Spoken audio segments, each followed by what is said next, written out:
There are wounds that never bleed. There are children who only realize their mother's worth when she can no longer speak. And there are women who only begin to truly live after they've been betrayed. I've always believed that betrayal has a smell, not the metallic scent of blood or the salt of tears, like in movies, but the scent of expensive perfume, laced with vanilla candles sweet enough to make you sick. They chose Magnolia's, the fanciest restaurant in downtown Atlanta, for our so called family dinner. It used to be where I celebrated opening my first building in real estate. Now, under the dim golden light, it's become an execution ground dressed in white tablecloths and soft jazz. Mom, I thought you'd love this place. Melissa said, her voice sweet as honey mixed with poison. She wore the teal dress I gave her 2 Christmases ago, something I once thought made her look elegant. Now it only reminded me of how snakes can wear velvet. Marcus, my eldest, nodded like a loyal dog. Yeah, Mom, they've got your favorite salmon here and live piano music too. At the far end, Devon, my youngest, smiled the smile of someone already counting money in his head. I looked at my 3 children, each drop of blood I'd raised with my own hands, and realized none of them could meet my eyes. The waiter poured white wine. The crystal glass caught the light and scattered it over faces that smiled perfectly, too perfectly to be real.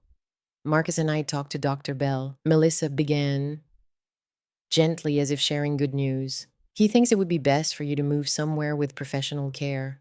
A warm place full of activities, painting classes, yoga even, knitting. I almost laughed. They were planning to bury me in pastel yarn. Marcus clasped his hands, tilting his head in that practiced display of concern. Mom, you've been forgetting little things lately. You know, aging. It happens to everyone. We just want you to be safe, to have the best care possible. I remembered that gray suit he was wearing, the one I bought for his college graduation. I stood there the day, eyes wet with pride. Now that same suit was a coffin for his sense of duty. The word forget slid from his mouth like a sugar-coated blade, soft, but it cut deep. I'd pretended to forget keys, names little things, just to see if my children still had patience. Now I had my answer sitting before me, smiling like a bank commercial. Dr. Bell says the environment will help with memory. Devon chimed in, half affectionate, half impatient. A safe, controlled place, perfect for someone your age. Someone your age? Like I was a different species, freshly escaped from the zoo. I looked around. Everything was perfect: white linens, golden light, the scent of seafood, the gentle clink of glass. A setting designed to look like a celebration, but really it was a funeral for my dignity while I was still breathing. I forced a smile. Really sounds lovely. When do we move? Marcus jumped in too fast. Tomorrow. Everything's ready. We just need your signature on a few forms. Forms. That word always shows up before someone loses everything. I set my glass down, my voice lighter than air. And what about my houses, my properties? Silence. Melissa cleared her throat. Devon fussed with his napkin, and Marcus stared at the table like a child caught stealing cookies. Don't worry, Mom, Devon finally said, his tone smooth as cold milk. We'll handle everything. You don't need to carry those burdens anymore. It's time for you to rest. Rest. That word sounded a lot like surrender. I looked at the 3 faces I once believed were sacred because they were my blood. Now I saw only masks, bright smiling and hungry. When the main course arrived, grilled lemon salmon, my old favorite, my mouth went dry. I just watched the golden reflection on my knife and thought about every brick I'd laid to build this empire. 30 years without a day off, from abandoned houses in Southside to glass towers in Midtown. I thought I was building for family. Turns out I was building a stage for my own downfall.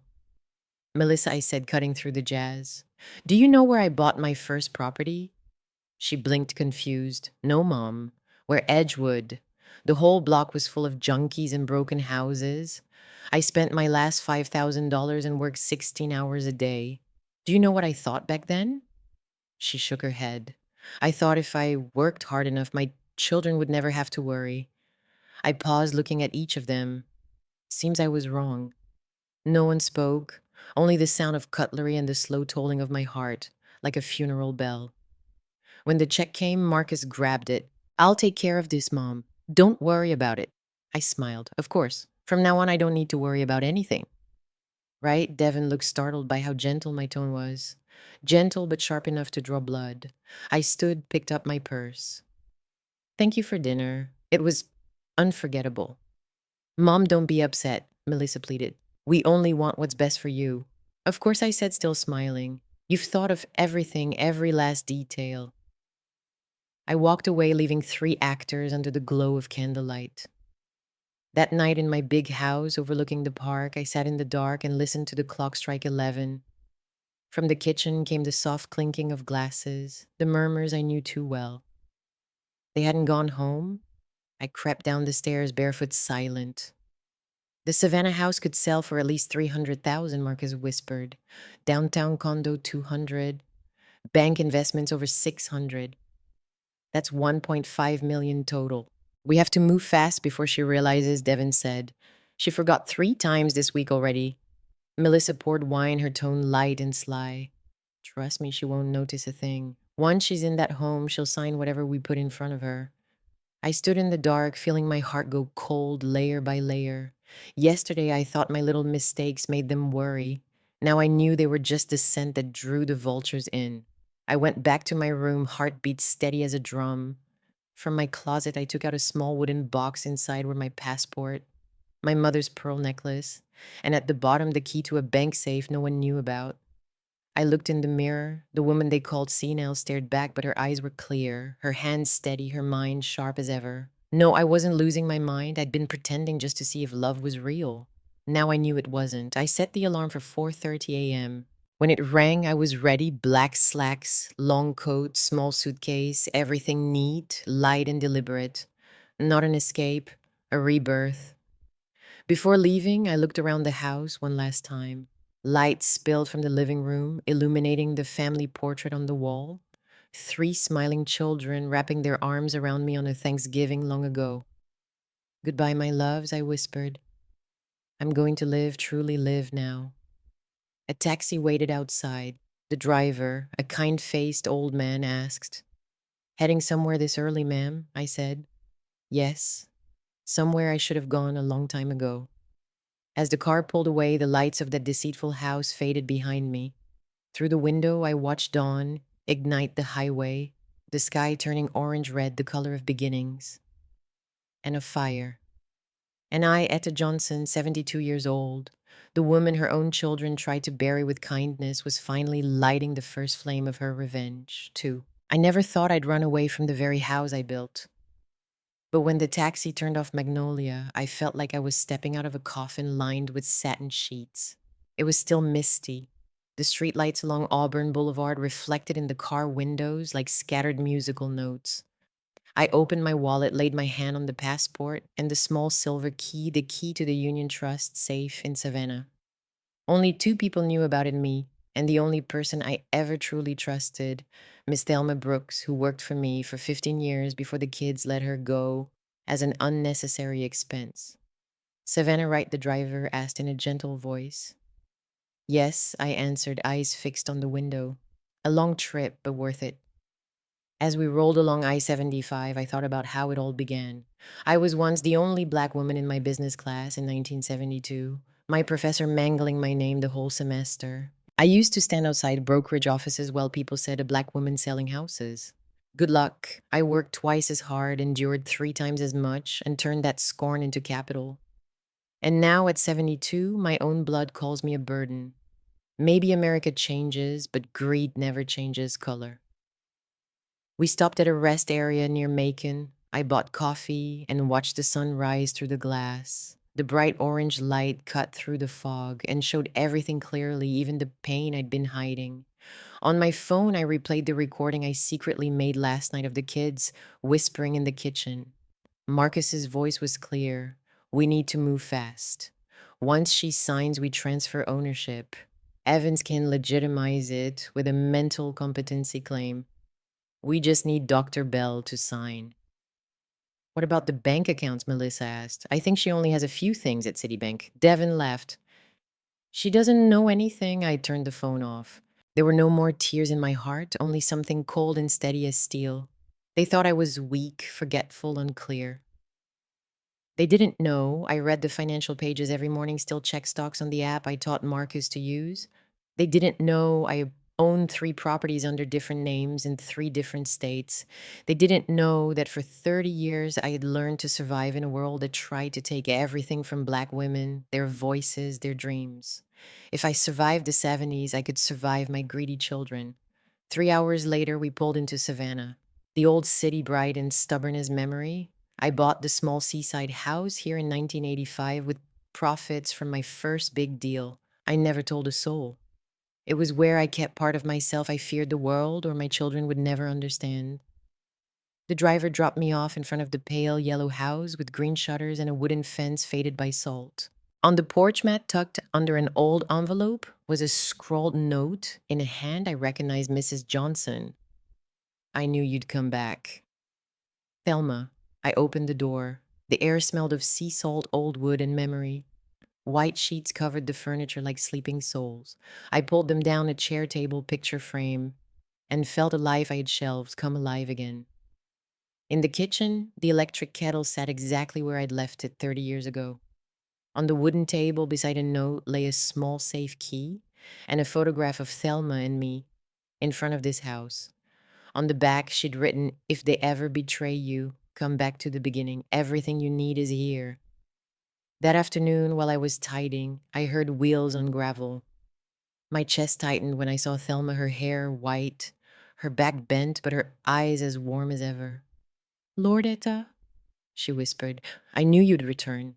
I hugged her and felt like I was holding back a piece of my own humanity I thought had been lost. We drank ginger tea in the parlor. I heard about the children, she said. "Melissa called me a few weeks ago asking about your property, the bank, your health." I told her I didn't know anything. I knew they were planning something. I squeezed her hand. "Thank you for staying quiet." She gave a small smile. "I learned from you, Etta. A woman doesn't have to shout to be heard. You just wait for the right moment to speak." I looked around the house.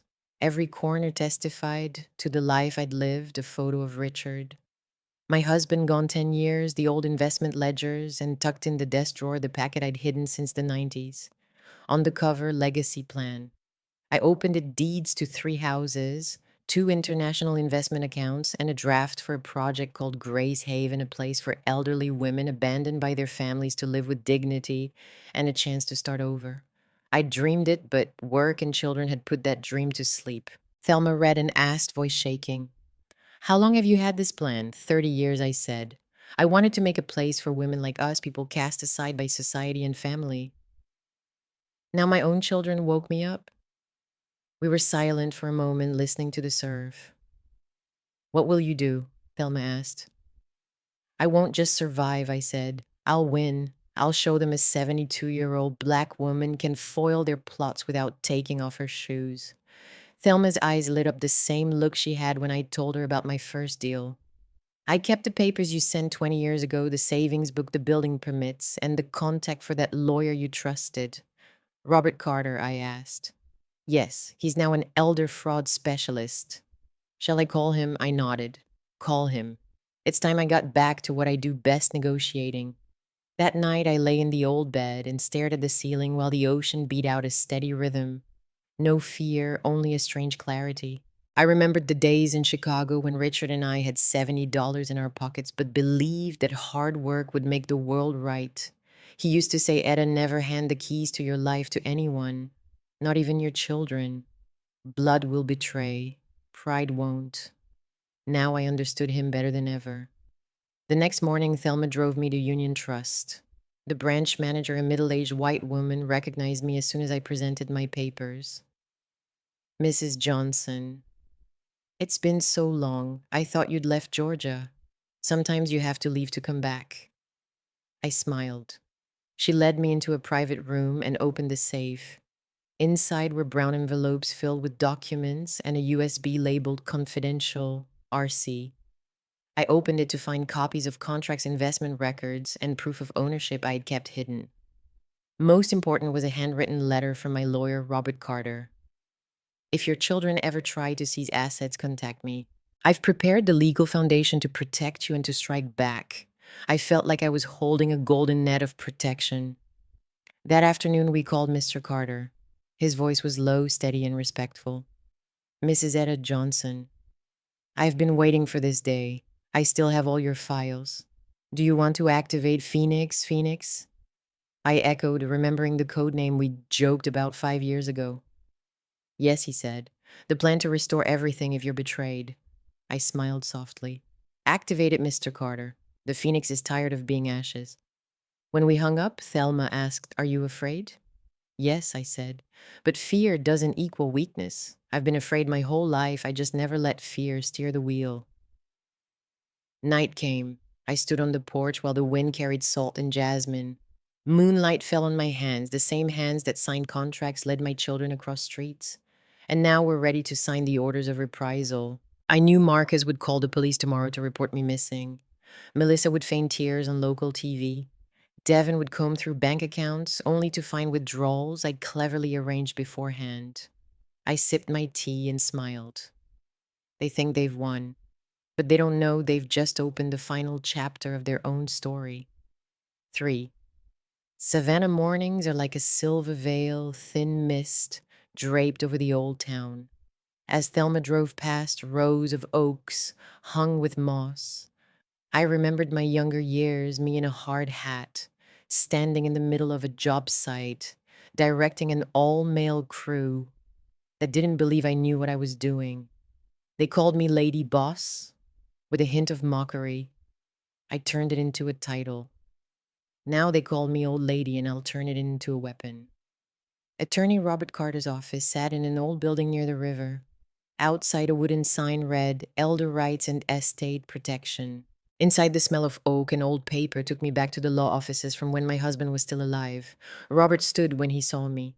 Light brown skin hair, dusted, with gray, a dark suit like he'd just stepped out of a courtroom. There was no pity in his eyes, only respect. Mrs. Johnson, he said, shaking my hand firmly, I've been waiting for this day. I've kept your files for 5 years, and I'm guessing you're ready for phase 2. I'm not just ready, I said. I've been waiting my whole life. We sat. He pulled a thick sealed envelope from a drawer. On it, in his handwriting, Operation Phoenix. We called it Phoenix, he said, because it only begins when it looks like everything you own has burned. I opened it. Inside was a complete legal playbook.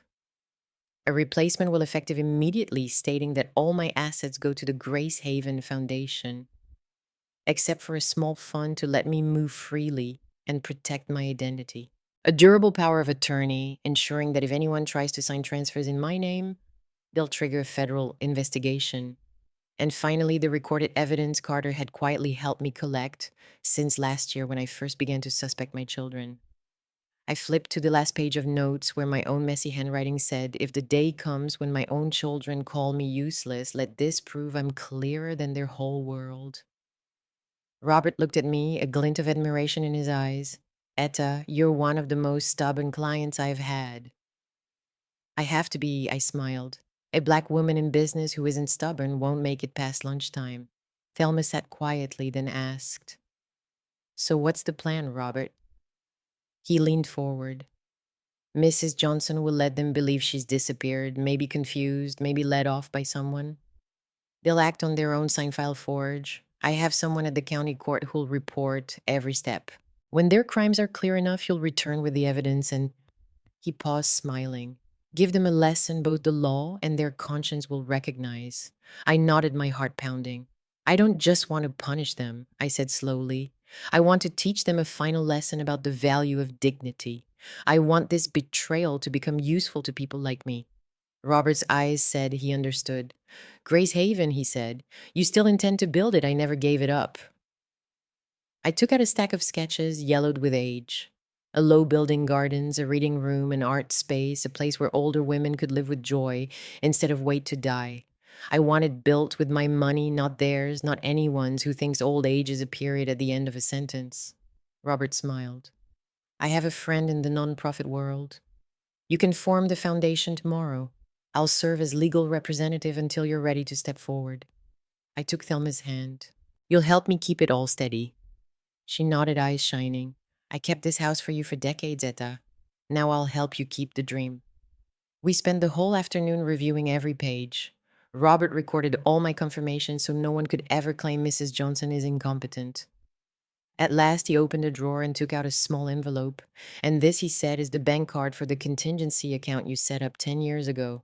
Enough funds for you to do whatever you need. I suggest you use it to start building Grace Haven now, before returning to Atlanta. I held the card and felt like I was holding the key to a second life. At dusk, I walked to the Savannah River bank and watched the water glow like burnished copper. That river has flowed through centuries of slavery and struggle past people like me, born to be doubted, raised to have to prove.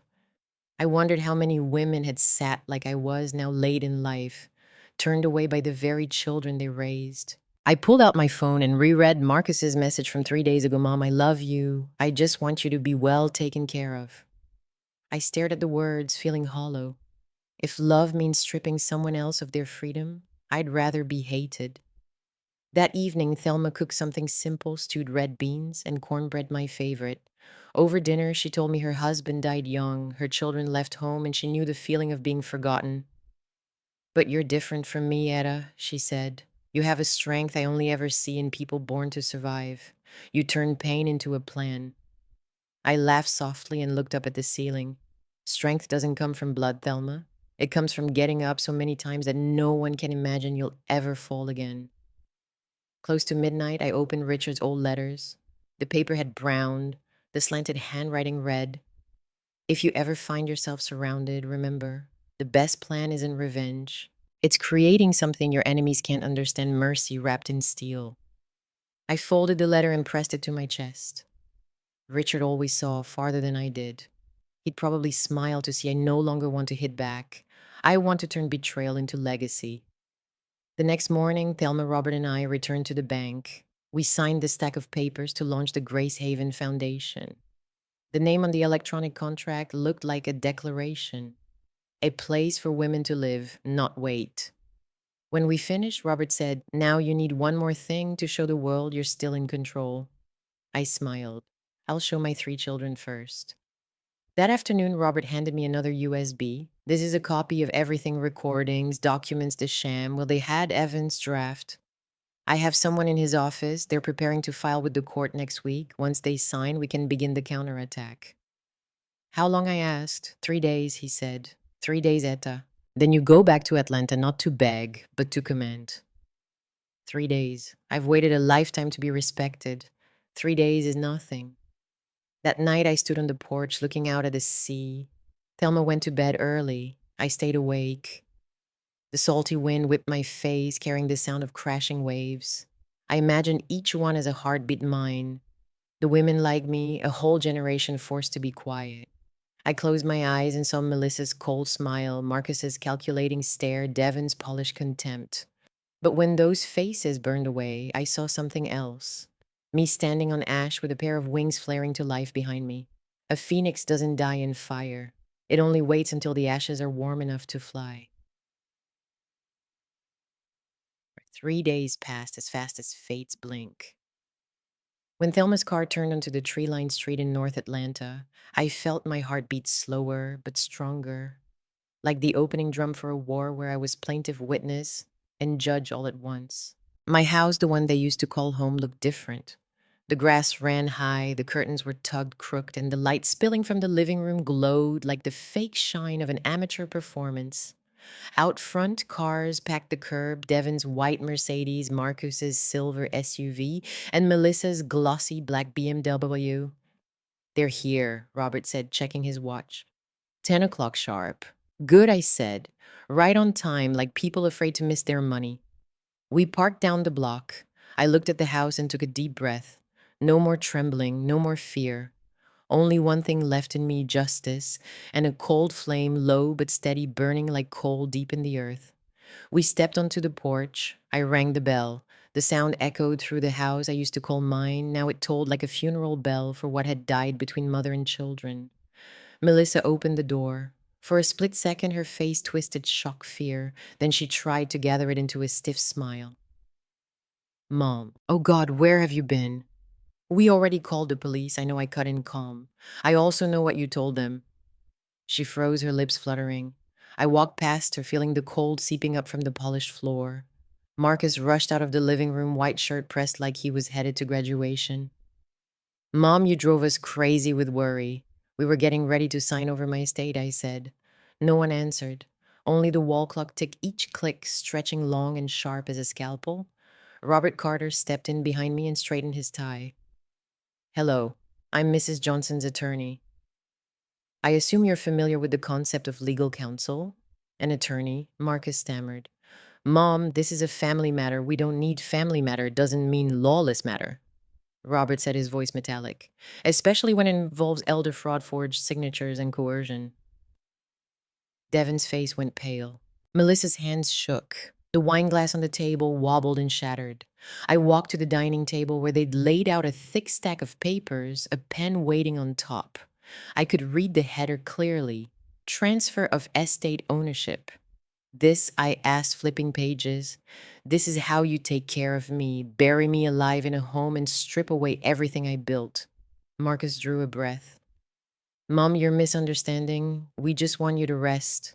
At your age, you should. At my age, I cut in. I should know exactly what kind of son I raised. Robert opened his case and took out a recorder. Maybe this will help you speak truth, he said, pressing play. Marcus's voice filled the room, bare and venomous like a cobra. When she's in that facility, I'll have all the account keys. We split it equal. Evans will cover the legal side. She's old. She won't understand a thing. Devon chimed in.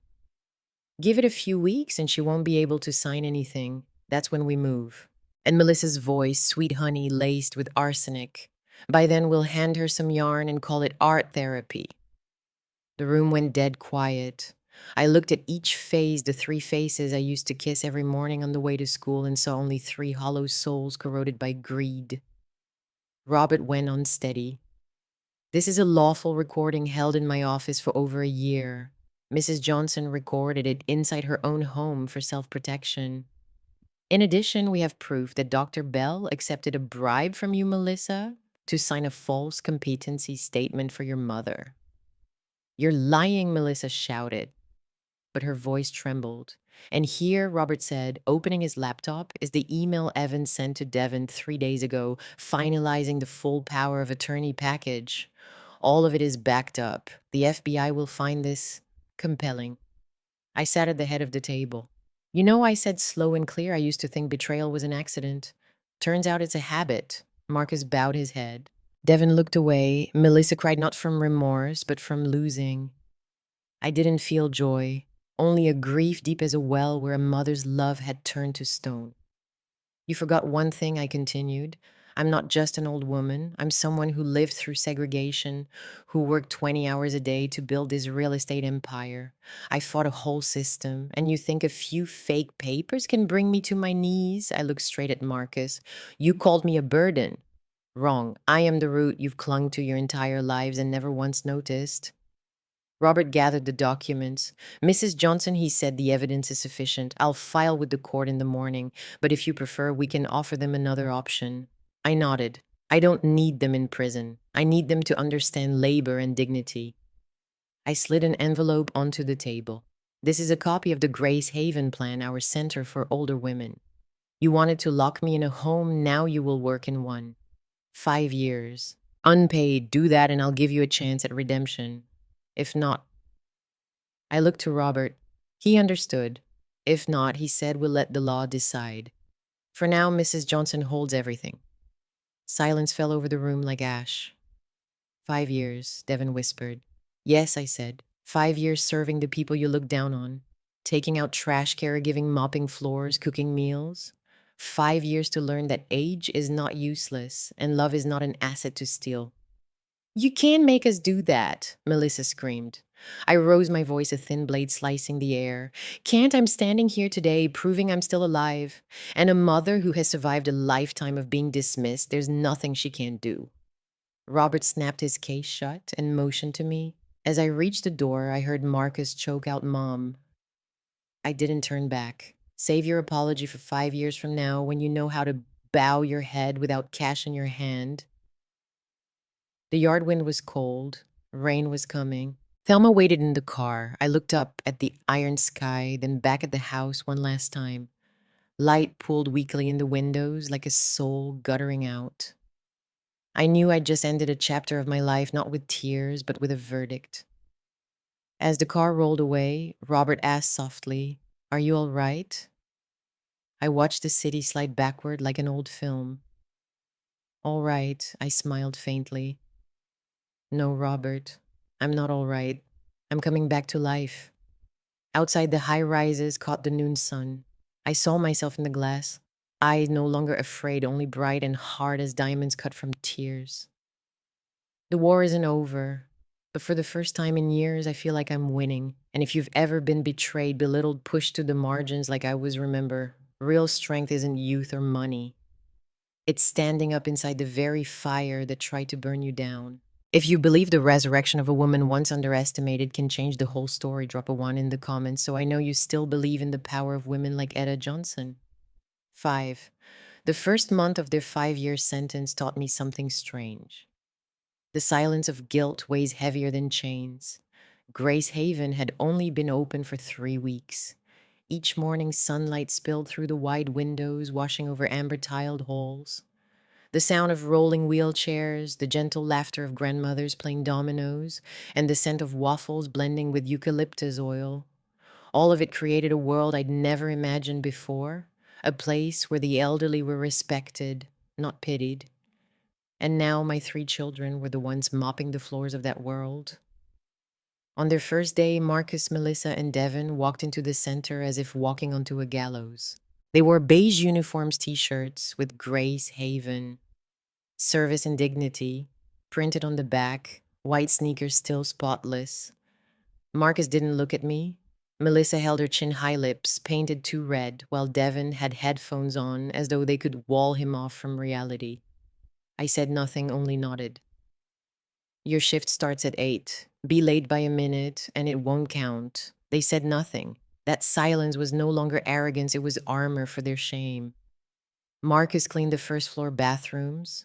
Devin moved the construction materials to the back lot. Melissa helped the kitchen staff prepare lunch for the residents. All 3 froze. Melissa raised an eyebrow. "Cook? I don't know how to make anything except pasta." "Good," I said. "Then today you'll learn southern red beans." She swallowed, ready to protest, but my eyes stopped her cold. From my office window, I watched Devin struggle to push the cart of materials, his shirt dark with sweat. An elderly man with white hair paused, smiled, and said, "Tough work, son," Devon panted. "I'm not used to this." "None of us are," the old man said. "But after a while, your hands get stronger, and your heart gets lighter." My chest tightened. Devin had once been the boy who loved to draw houses, who dreamed of becoming an architect. When Richard died, he dropped out of school, saying life wasn't fair. Maybe today life was teaching him the lesson I'd forgotten to teach. At noon, Melissa appeared in the kitchen, her face dusted with flour, her hair smelling of fried onions. Helen, the head cook, a woman in her 70s, laughed heartily. Our little princess just learned how to chop onions without crying. Melissa blushed. "I wasn't crying, my eyes just stung." Helen said softly, "Stinging eyes are still tears, just for a different reason." I watched from the doorway. Something in Melissa's eyes had softened, a thin layer of ice beginning to thaw. That afternoon, Marcus came to my office, his shirt damp with sweat. "Bathrooms are done," he said shortly. "Anything else?" "For now, no," I said. "Tomorrow you'll repaint the east hallway." He nodded, turned to go, then hesitated. "Mom," he said quietly, "I know you're punishing us, but if this is how you're trying to teach us character, well, you're succeeding." I looked at him for a long time. "Marcus, this isn't punishment. It's your last chance." He nodded silently. Then for the first time in years, I saw him smile, small, genuine, stripped of pride. By the second week, I began to see change. Devin no longer wore his headphones. He volunteered to help Mr. William, a wheelchair-bound veteran, practice walking with a frame. Melissa started arriving early, cooking breakfast for the kitchen, learning how to bake almond cookies from Helen. Marcus reorganized the supply room, logged inventory, and built a new budget system for the center. The same hands that once counted money now wiped picture frames and lifted old bodies gently into chairs.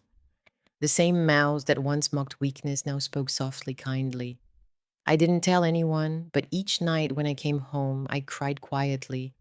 Not from pain, but because for the first time in years, hope smelled like something human again. One May afternoon, I passed through the therapy garden, my favorite place.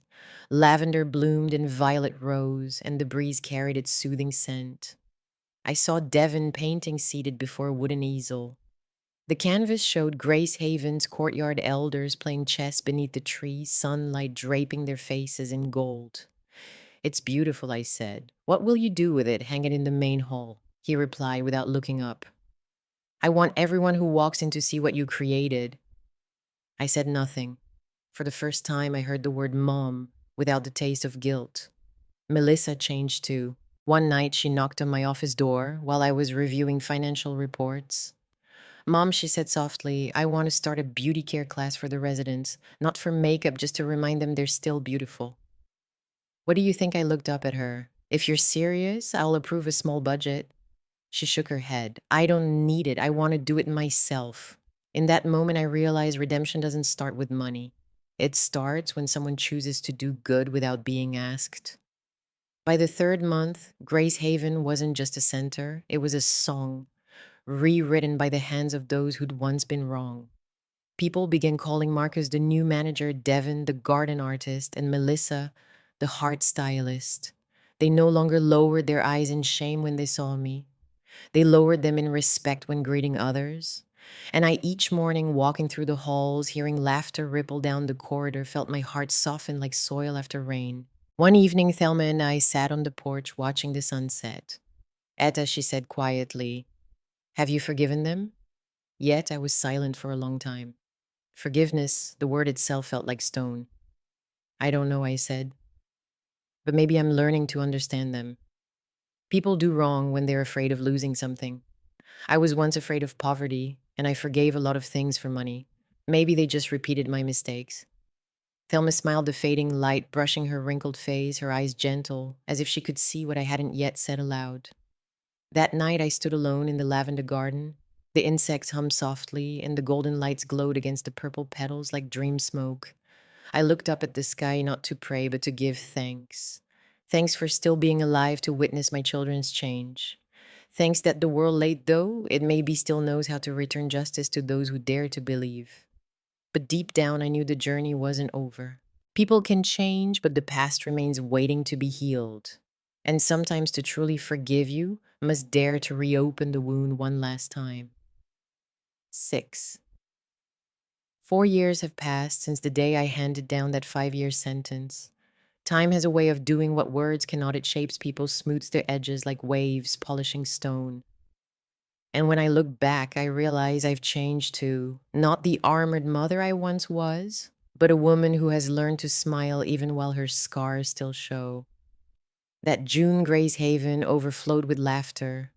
Each morning as I walked the hallways, doors opened onto life. Miss Mary doing chair yoga, Mr. William telling war stories to a group of visiting students, and from the kitchen drifted the warm scent of apple pie. Amid those sounds, I heard something I once thought I'd never hear again in this house, my children laughing. Marcus is now the center's general manager. He wakes early, wears plain shirts, no ties, no expensive cologne. He walks the grounds, checking on things, talking with staff and residents like a peer, not a boss. One morning, I found him sitting with Mrs. Ruth, a widowed woman blind in one eye, talking quietly for hours. When I asked, he smiled. She told me about the time she opened the first black-owned barbershop in this town. You know, Mom, she taught me how to keep my pride without needing money. I looked at him. My son, who once counted every dollar like a heartbeat, now listened to stories from a woman whose only wealth was memory. I said nothing, but something bloomed quietly inside me, like the first flower of spring. Devon was different. He became the soul of the therapy garden. His first painting, Light Within Age, hung in the main hall. It wasn't bright, but it was warm like an autumn afternoon drifting slow. One morning I saw him surrounded by a group of elderly women teaching them how to mix watercolor. When one's trembling hand spilled paint, he simply smiled. It's okay, ma'am. That stain is beautiful. It's like life, the broken spots are what make the picture real. I stood still. Richard used to say the same thing while painting our first house. Maybe art really did run in Devon's veins. It had just been buried under the dust of greed. But Melissa surprised me most of all. She turned a small East Side room into the Salon of Grace, a bright little corner full of mirrors, lavender scent, and sunlight. There she cut hair, polished nails, and talked with the women. But what she offered wasn't beauty, it was healing. I once watched an old woman shuffle in eyes down, ashamed of being seen. When she left her hair softly curled, her face glowed. Melissa stood behind her, smiling gently. Beauty isn't for others to see, she whispered. It's to remind yourself you're still alive. That was something I told her once when she was 18, crying in front of a mirror, convinced she wasn't pretty enough to be loved. Now my daughter was giving that same truth back to the world. One afternoon, I called my 3 children into my office. A sealed envelope sat on my desk.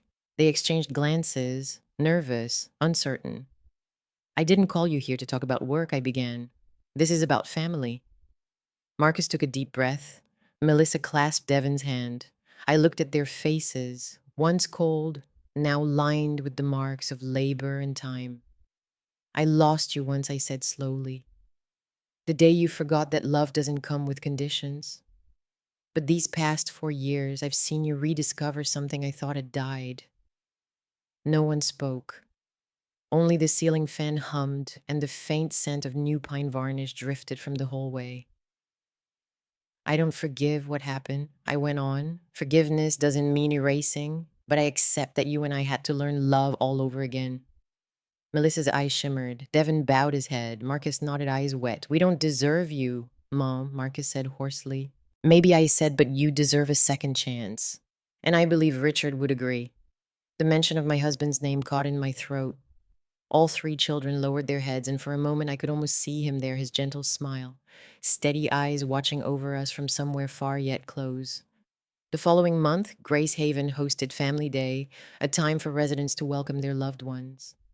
As I entered the hall, I saw Marcus hanging banners, Devon setting up easels for the art tables, Melissa straightening the jacket of a blind resident. No one talked about money, wills, or control. Only the pulse of humanity filled the air. The event ended with a jazz number Marcus had chosen. Melissa invited a deaf woman to the stage and danced with her wordless only rhythm. Devon stood behind the camera, capturing the moment. Under the golden lights, their faces glowed, and I saw what I thought was gone a family. That night, I sat by the window, watching the lavender garden outside. The summer breeze carried the sound of frogs and the scent of damp soil. Thelma came in 2 cups of ginger tea in her hands. Feeling at peace now, she asked. I smiled. Not at peace, maybe, but at peace enough. We sat quietly, listening to the night breathe. I thought of the early years, the tiny apartment, the old gas stove, Richard and I, taking turns on night shifts, saving every penny for our first plot of land. I remembered the children barefoot in the yard laughing. I remembered my own reflection the day Richard died, tired eyes that refused to dim. And I understood then every year, every betrayal, every tear, they all led me here, to this moment of calm where life had found its softer shape again. When Thelma went to bed, I stayed by the desk, moonlight spilling over the paper plans for Grace Haven's expansion into 3 more states. Tomorrow, Marcus would meet the investors, Devon would design the new gardens, and Melissa would train the wellness staff. They were no longer the guilty. They were the inheritors. I whispered softly. Richard, you see, we didn't lose. Outside, the wind brushed through the trees, carrying the scent of lavender far into the night. I lifted my head and smiled. Maybe forgiveness isn't unlocking someone else's cage. Maybe it's unlocking your own. 7. The 5th autumn arrived with the savannah sky clear as glass. The sun no longer blazed like fire. It gentled, warm as a hand stroking time itself. Each morning when I stepped from my room, laughter rose from the garden like a familiar tune. Grace Haven was bustling now, alive, full of motion and breath, so alive that sometimes I had to stop just to inhale that air, an air built from kindness. Marcus was in the common room leading a meeting on plans to expand Grace Haven across neighboring states. I stood outside watching through the glass. His voice was calm, measured. When he emphasized a point, his eyes sparked fire, under control. I realized then my son was no longer the schemer who once tried to take everything. He'd become a leader who understood the worth of every person around him. When the meeting ended, he saw me and smiled. Mom, he said, I've been thinking if we can replicate this model, maybe people like you will never have to fear being left behind again. I smiled. Marcus, I used to think justice meant making those who betrayed me pay. But now I think real justice is when those who did wrong turn their mistakes into something good for others. He looked at me, his voice low. Mom, if you hadn't stood up that day, I don't know who I'd be now. I didn't answer. Some words don't need replies, they carry all the forgiveness in their echo. In the therapy garden, Devon was easy to spot, wide, canvas hat, paint splattered apron. He was helping a group of residents plant climbing roses along the fence. An elderly woman asked, her voice frail, will these flowers live, son? Devon smiled. As long as they're watered with love, they'll live. I sat on a nearby stone bench. He turned and hurried over. Mom, I want you to see this. He handed me a thick sketchbook, its cover worn and sturdy. Inside were plans for a new space, the Garden of Memories, a place where each person could plant a tree in honor of someone they'd lost. What do you think? He asked. I ran my fingers across the page. You know, Richard once told me flowers don't bloom because they're admired, they bloom because they must. Maybe memories are the same. Devon smiled, his eyes glinting like water. Then I'll make sure yours and Dad's memories bloom here forever.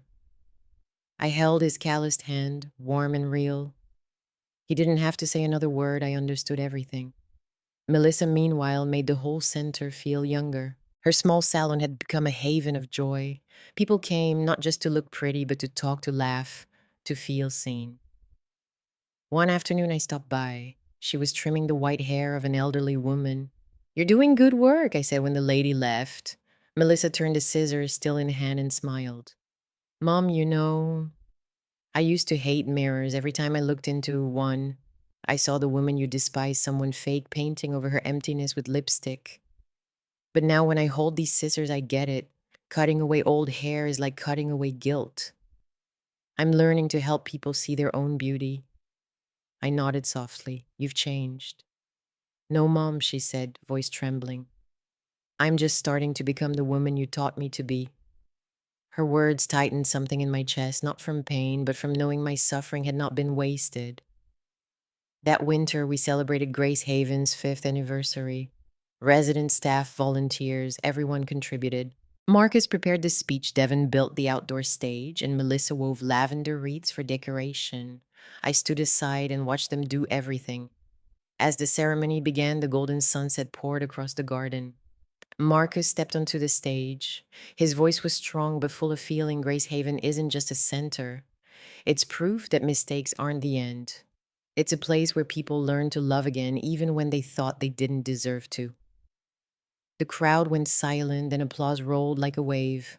I saw Melissa wipe her eyes and Devon clench his fist behind the stage. When Marcus finished, he handed me the microphone. Mom, they want to hear you.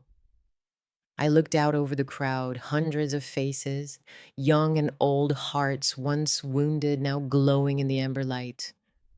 5 years ago, I thought I had lost everything. I thought betrayal was the worst thing in the world. But today, I understand sometimes God lets others break you just so you can learn how to grow back stronger. My own children betrayed me once, and I forgave them not because they deserved it, but because I refused to live in hate.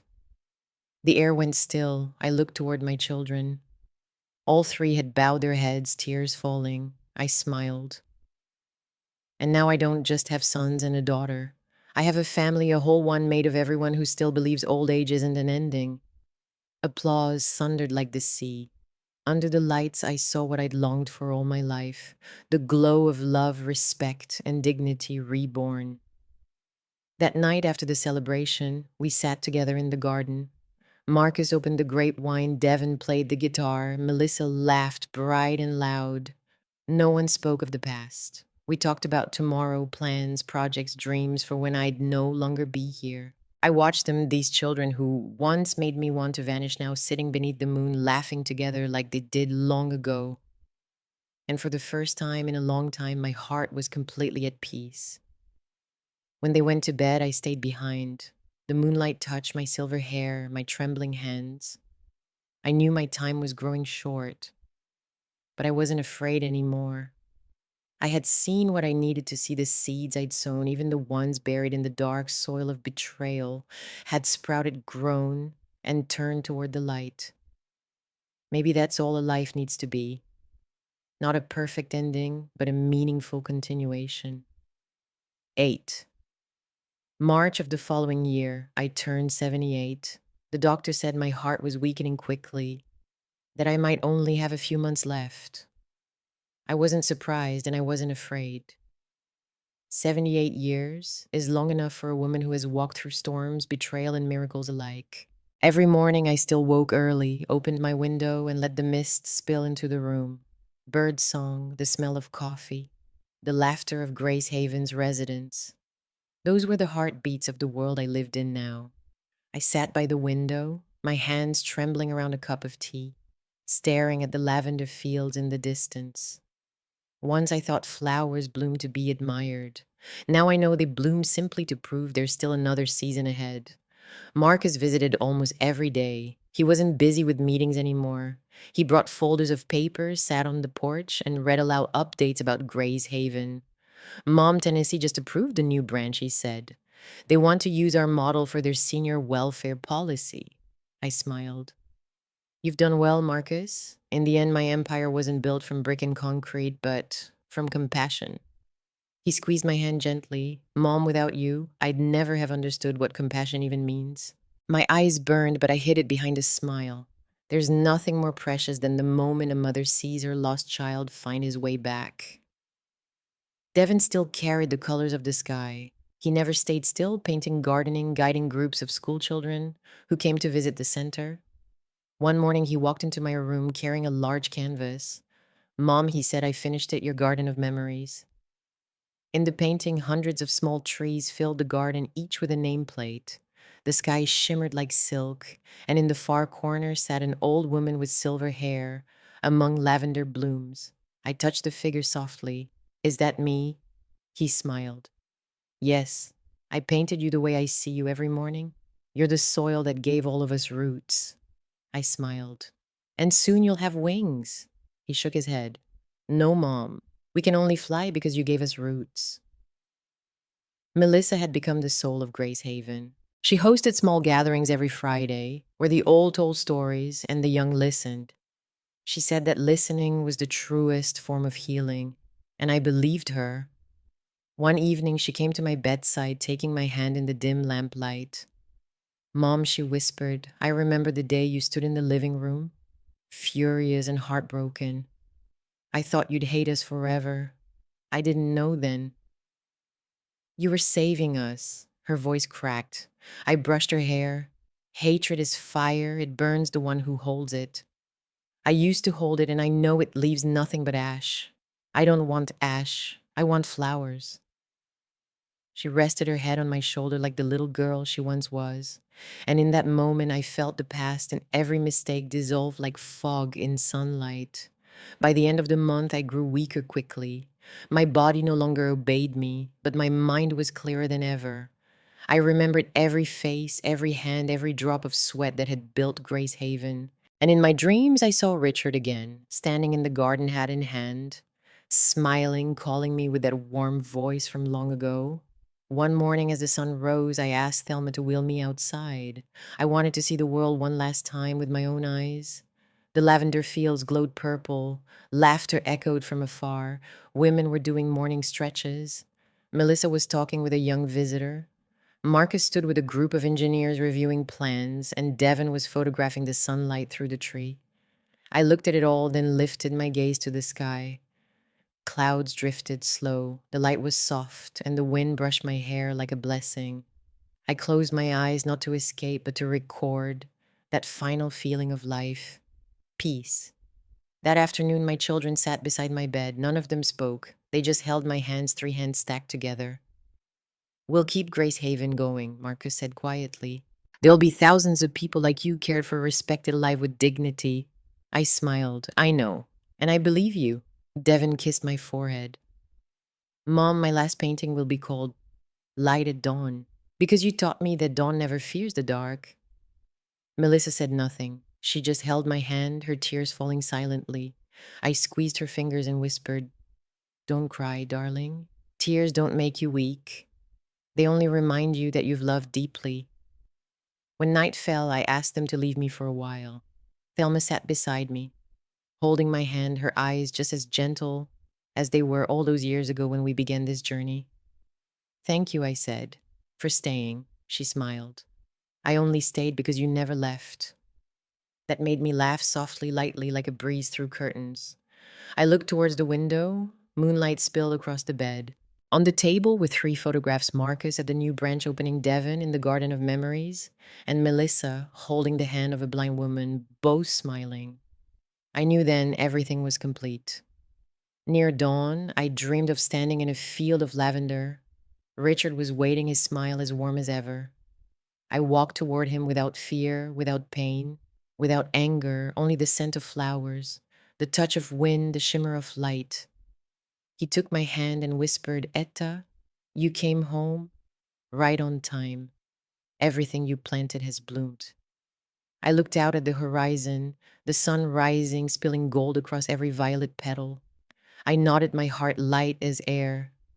And as my final breath melted into the morning, I knew I had lived fully forgiven completely and loved for a lifetime. 9. I once thought that when we die, we vanish like a candle snuffed out in the night. But now I know light never dies. It only changes form, finds a new home. And my light still lives on in the people I once loved. That morning, Savannah was drenched in sunlight. The sky was so clear, it looked as if someone had polished it clean of clouds. Marcus would later recall that the wind blew stronger than usual, rustling the curtains in his mother's room.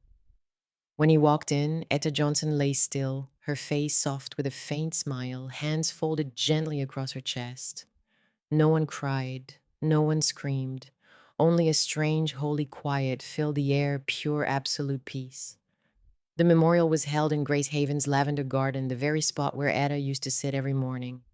Residents, staff, neighbors, students, friends, and those whose lives she'd touched all came. The wind carried the scent of lavender circling the garden like a final embrace. On a small wooden podium, Marcus spoke, his voice steady but rough with emotion. "My mother didn't leave behind wealth. She left a mirror. She didn't build castles, she built faith. Grace Haven isn't just something she created, it's what she became." Silence followed, broken only by the whisper of leaves.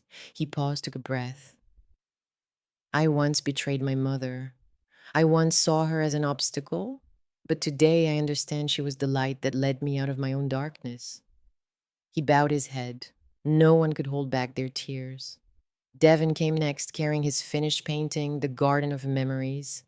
In it, Etta sat among the lavender, three figures, her children joining hands in the distance, while soft white light drifted above like mist. Devon spoke, his tone low but clear. "Mom told me flowers bloom because they have to. Today I understand death is the same. Mom hasn't disappeared. She's just blooming somewhere else."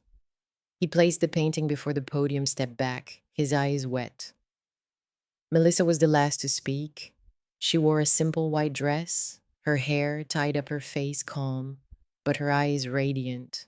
"I used to think strength meant hiding tears, pretending I was fine. Mom taught me that true strength is in daring to cry, to forgive, to love. So I won't say goodbye because she's still here, in every woman whose hair I brush, in every pair of eyes I meet." Her voice trembled, but never broke. When she stepped down, the crowd rose to their feet and bowed their heads in silence. That afternoon, they scattered Etta's ashes through the lavender garden. The wind lifted the silver dust into sunlight, swirling upward until it disappeared as if the sky itself had opened its arms to receive her. Thelma, older now and frail, walked forward and placed a small bouquet on the stone bench where Etta used to sit. Her voice quivered like a thread. "Etta, you were right. A woman doesn't die when her heart stops, but when people forget why she lived. And I swear we will never forget." Time passed. A year later, Grace Haven had two new branches in Tennessee and Alabama. People called it the Etta Johnson model. In every room hung her portrait, a black woman with a gentle smile and unyielding eyes. Beneath her words were engraved, "Compassion is the only wealth no one can steal." Marcus became head of the organization, yet he kept his mother's old wooden desk. Every time he signed a document, he'd rest his hand on the surface, as if touching a silent promise. Devin opened an art therapy school for seniors called Colors of Grace. He often told his students, "I used to paint to escape. Now I paint to live." Melissa managed the volunteer programs leading Spa of Dignity events across states, offering beauty and self-worth to women long forgotten by the world. Each of them, in their own way, kept writing the story their mother had begun. One spring morning, Marcus returned to Savannah. He walked through the lavender garden, now 3 times its old size. At its heart stood a small white stone engraved with simple words, "Etta Johnson." The woman who taught us that love itself is an act of revolution. He knelt, placed a bouquet of purple flowers on the stone, and whispered, "Mom, I kept my promise. We don't just live for ourselves anymore." The wind stirred, carrying lavender and the sound of distant waves. For a fleeting moment, he thought he heard her laugh, soft, kind, warm as sunlight breaking through clouds. That afternoon, Devin arrived with his camera. He said he wanted to capture one final image for his photo book, Grace in Time, portraits of lives transformed by the center.